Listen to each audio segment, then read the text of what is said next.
Speaker. My question is for the Minister of the Environment. I have met with many small businesses and families who have been affected by the cancellation of the GreenON program on June 19th.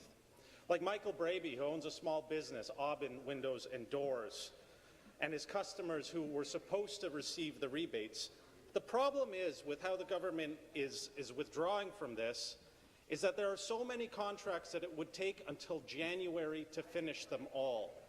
Now, I know this government is completely comfortable with arbitrarily cancelling contracts, but there is no need to force those values on the small businesses and families of Ontario.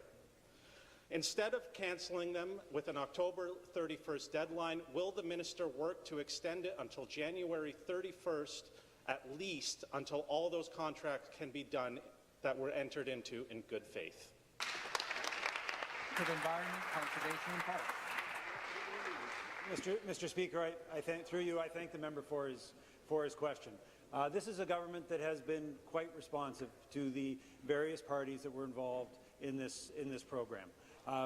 We have set the dates based on consultation with those parties, and we will stick with those dates. But let me tell you, Mr. Speaker, to the member, the important thing to remember is that all of this subsidy was being paid for by taxpayers, that all of this subsidy was coming out of the pockets of Ontarians.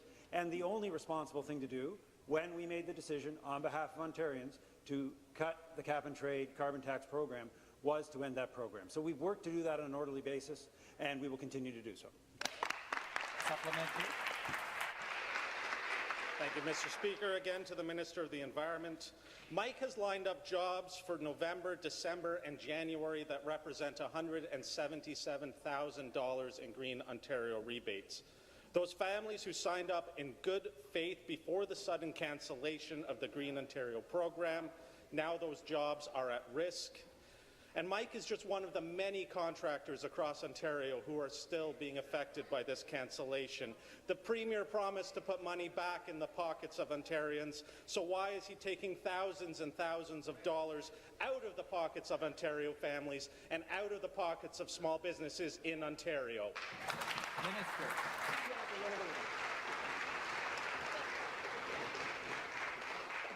Mr. Speaker, through you, thank you to the member for his follow-up question.